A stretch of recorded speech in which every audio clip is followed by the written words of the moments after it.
we were in the labor room, and of course, when you're in the labor room, they will keep giving you updates on what's going on. And we knew when we had our first child, Joshua, there was some type of complication that happened that we didn't expect. All of a sudden, things were going fine. Then all of a sudden, they just came and they were like chaos everywhere. They were like, oh, this, that is happening, whatever. I mean, it was just an experience that my wife and I never ever want to go through again. So when it was time for the second child, I knew that I need to be prepared. I need to be mentally fortified, my wife and I. Because when we went in the first time in labor, we didn't know what it's like.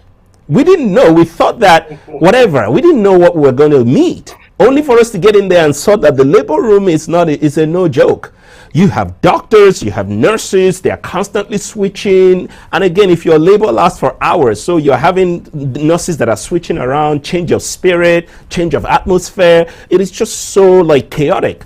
So this second time, we decided that we're going in there, but we're going to take authority. We're going to control the atmosphere in the room. We're going to control the spirit in the room. Anybody who comes into that room, in fact, we made sure we said, listen, we don't want too many people coming in and out of this place. We wanted to be in charge.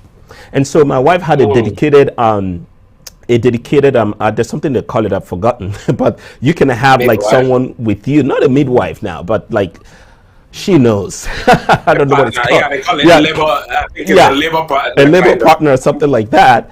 And because that was part of our strategy, because we just didn't want too many noise in the room. And we made sure that we picked out this person. She's a Christian, she had faith in her heart. And so the journey started.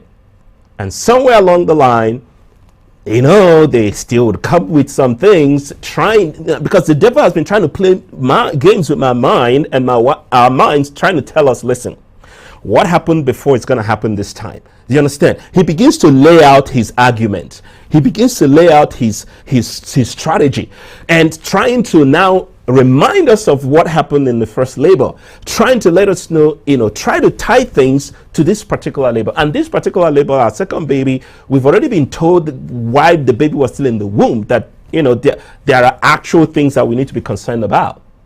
But my wife and I fought it off. I said to my wife, listen, I don't care what the doctor says. This baby is gonna be healthy. There's gonna be no complication. There's gonna be no nothing.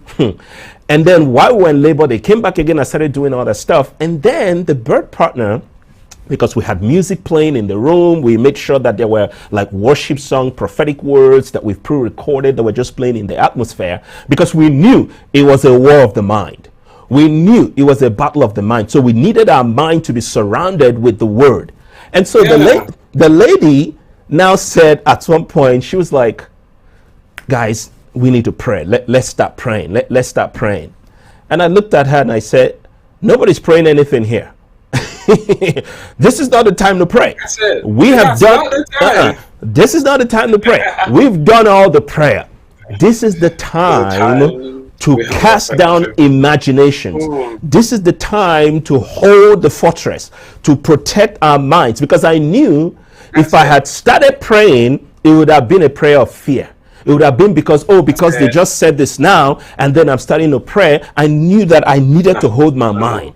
And so I put on the music louder. We started hearing the prophetic words, and I was fighting in my mind. And the baby came out nice, great, and bouncing baby girl, wonderful. But you see, if we had caved in, if we had allowed the devil a foothold into our minds, it would have been.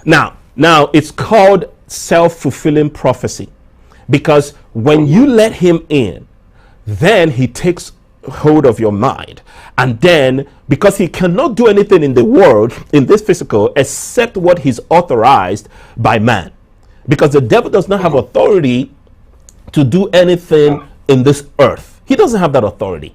Even God himself, even God will not move on certain occasions except we authorize it, except we confirm through prayer. Right? That's why Jesus said, whatever you bind on earth is bound in heaven. Whatever you allow on earth is allowed in heaven. Whatever you disallow on earth is disallowed in heaven. So you are in partnership with God. So that same way, the devil cannot do anything in your life that you do not authorize.